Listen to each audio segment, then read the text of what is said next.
Hello everyone, welcome to the channel. कैसे हैं आप सब? उम्मीद करता हूं आप सब अच्छे होंगे। आप लोगों में से काफी लोगों ने यूपी ट्रिपल एससी जेई का पेपर दिया होगा जो अभी 19 तारीख को हुआ था। तो आज की वीडियो में हम लोग बात करने वाले हैं कि यूपी ट्रिपल एससी जेई 2016 का जो एग्जाम अभी हुआ है उसका पैटर्न कैसा था, उसका जो पेपर का लेवल था वो कैसा था, और कितने बच्चों ने कैसा पेपर किया है, कैसा रिव्यू मिला है, और उसके बाद कितना कट ऑफ जा सकती है, और एक्सपेक्टेड आप कितना माने कि अगर आपका कितना स्कोर आ रहा है तो आप सेफ है। तो अगर आप ये सब वीडियो में आपको जानना है तो आपको इस वीडियो में बने रहना है, और अगर आपने अभी तक हमारे चैनल को सब्सक्राइब नहीं किया है तो सब्सक्राइब करना है, इस वीडियो को लाइक करना है, अपने दोस्तों के साथ जरूर शेयर करना है, क्योंकि इस वीडियो में कुछ ऐसे पॉइंट्स हैं जो कि आपको जानना बहुत जरूरी है अगर आपने पेपर दिया था। और हो सकता है कि इन पॉइंट्स को जानने के बाद आपका जो सिलेक्शन का चांस है वो आपको बढ़ता हुआ नजर आने लगे। चलिए बात करते हैं कि यूपी ट्रिपल एससी जेई का जो इस बार का पेपर है वो टोटल कितने मार्क्स का था। तो जो इस बार का पेपर है वो टोटल 1000 मार्क्स का था, यानी पिछली बार के कंपैरिजन में जो 750 मार्क्स का होता था और 250 नंबर का आपका वाइवा होता था, यानी आपका इंटरव्यू होता था, अब उसके कंपैरिजन में 500 मार्क्स का फर्स्ट पेपर था और 500 मार्क्स का सेकंड पेपर था। इंटरव्यू को हटा दिया गया है। तो अब जो आपको पेपर दिया गया था वो दो पार्ट में था। फर्स्ट पार्ट जो कि नॉन टेक्निकल था, सेकंड पार्ट जो कि आपका टेक्निकल था। बात करते हैं अगर फर्स्ट पार्ट की जो कि फर्स्ट शिफ्ट में था। फर्स्ट शिफ्ट में बात करें अगर नॉन टेक्निकल की, तो नॉन टेक्निकल का पेपर इस बार जो बच्चों का जो रिव्यू रहा है वो काफी अलग रहा है, यानी कह सकते हैं कि इस बार का जो नॉन टेक्निकल का पेपर था वो बच्चों की सोच से कुछ अलग आया है। आप में से भी काफी लोगों ने एग्जाम दिया होगा, आप लोगों को भी पता होगा, आप भी अपनी राय कमेंट सेक्शन में लिख सकते हैं कि नॉन टेक्निकल का जो पोर्शन था वो आपका जो सोच थी उससे कितना अलग था, या फिर जितना आपने सोचा था उतने ही के आसपास में इस बार पेपर देखने को मिला है। बात करें अगर कि इस बार के पेपर की, तो जो नॉन टेक्निकल का सेक्शन था उसमें Hindi, English, GK, computer, mainly यही पोर्शन आपको देखने को मिला है। और हिंदी की बात करें तो हिंदी इजी थी, और इंग्लिश की बात करें तो इंग्लिश मॉडरेट लेवल की थी। कुछ क्वेश्चंस काफी अच्छे थे, खास तौर से अगर बात करें सिनोनिम्स एंटोनिम्स की तो वो बहुत अच्छे लेवल के थे। उसके बाद बात करते हैं कि जीके की, तो जीके जीएस जैसा आप लोग जानते ही हैं कि बहुत ज्यादा टफ भी नहीं आता है लेकिन बहुत इजी भी नहीं आता है। कुछ क्वेश्चन इजी थे, कुछ क्वेश्चन ऐसे थे कि जो कि अगर आपने अभी लेटेस्ट की करंट अफेयर्स पढ़े हुए थे तो वो आपको आते होते। इसीलिए जितने भी कैंडिडेट्स तैयारी कर रहे हैं यूपी ट्रिपल एससी की 2018 जो भी एग्जाम होना बाकी है, तो मैं आपसे कहूंगा कि आपको नॉन टेक्निकल में खास तौर से जीएस और जीके आपको अच्छे से तैयार करना है, और खास तौर से करंट अफेयर्स को आपको अच्छे से तैयार करके जाना है।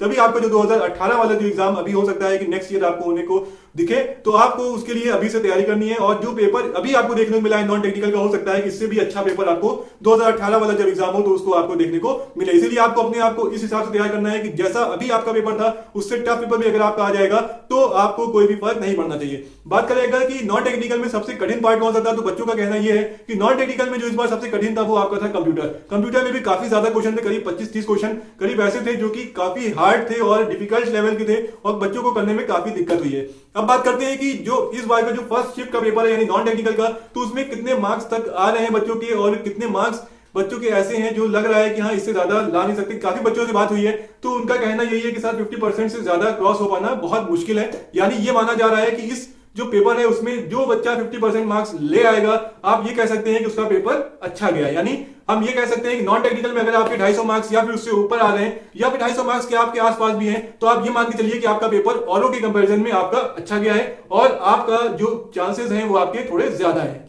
अब बात करते हैं कि यूपी ट्रिपल एससी जेई का जो सेकंड शिफ्ट का पेपर था यानी टेक्निकल पार्ट का, वो भी आपको बता दें कि 500 नंबर का क्वेश्चन था, और जो 500 नंबर थे वो 125 क्वेश्चन के हिसाब से थे, यानी एक क्वेश्चन 4 नंबर का था, और गलत करने पे माइनस का 1 मार्क्स आपका फर्स्ट शिफ्ट में भी कटता और सेकंड शिफ्ट में भी कटता।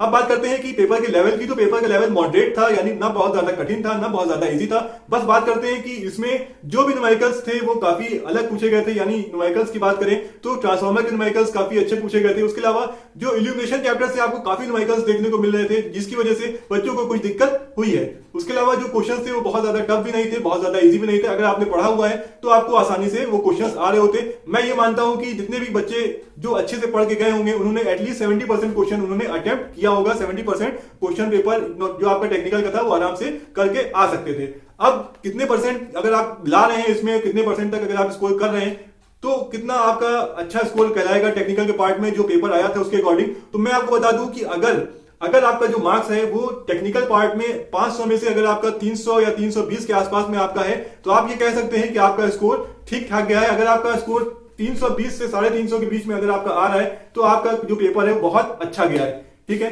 तो अब आप लोगों को कमेंट करके बताना है कि आपका पेपर कैसा गया है और आपका मार्क्स जो है वो कितना आ रहा है और कितने मार्क्स आपके आने की उम्मीद है। ओवरऑल बात करें तो इस बार का जो पेपर था, जो पिछले आपका यूपी ट्रिपल ने पेपर लिया था उसके कंपैरिजन में थोड़ा डिफिकल्ट था, और उसके ट्रेंड के कंपैरिजन में इस बार ट्रेंड थोड़ा चेंज था, और इस बार नंबर लाना उतना आसान नहीं था जितना कि पिछले बार में बच्चे नंबर लेकर के आए थे। तो अब अगर कट ऑफ की बात करते हैं तो कट ऑफ कितनी जा सकती है, कितनी जानी चाहिए, ये एक्सपेक्टेड कट ऑफ कितनी हो सकती है, ये जानना बहुत जरूरी है। कट ऑफ पे किस बात का इफेक्ट पड़ता है, पहला ये कि वैकेंसी कितनी है। इलेक्ट्रिकल की बात करें तो इलेक्ट्रिकल के लिए बहुत कम वैकेंसीज थी, आप लोगों को भी पता होगा।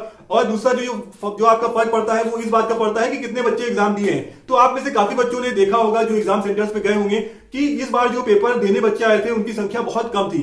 मान के चलते हैं कि 30 से 35% बच्चों ने ही खाली इस बार पेपर अटेम्प्ट किया है, बाकी लोगों ने इस बार एग्जाम छोड़ दिया है। क्योंकि आप जितने भी कैंडिडेट्स गए थे, आप में से काफी लोगों का कहना यह था कि किसी के यहाँ 24 बच्चे में 5 बच्चे आ रहे हैं, किसी के यहाँ 24 बच्चे में 10 बच्चे आ रहे हैं, किसी के यहाँ 35 बच्चे में 12 बच्चे आ रहे हैं। तो इससे देख करके ये मालूम पड़ रहा था कि इस बार जो संख्या है वो बहुत कम है, यानी जो प्रेजेंटीज है वो करीब 30 से 35% है। मान के चलते हैं अगर 33% भी है तो आप ये कह सकते हैं सिर्फ 1/3 बच्चों ने पेपर दिया है, 2/3 ने पेपर छोड़ दिया, यानी कॉम्पिटिशन अपने आप इस वक्त कम हो चुका है, यानी आपका सिलेक्शन का चांस बहुत बढ़ चुका है। तो अब अगर आपने ठीक ठाक भी पेपर किया है, आपने थोड़ा ठीक ठाक पढ़ के गए और पेपर आपका ठीक ठाक हुआ है, तो आप ये मान सकते हैं कि इस बार आपका सिलेक्शन का चांस काफी अच्छा है, क्योंकि कंपटीशन अपने आप ही आपका जो टफ होना था वो आपका कैंसिल हो गया है। और जब 2/3 बच्चे पेपर छोड़ देंगे तो जितने बच्चे पेपर दे रहे हैं उनका चांसेस अपने आप बढ़ जाएंगे।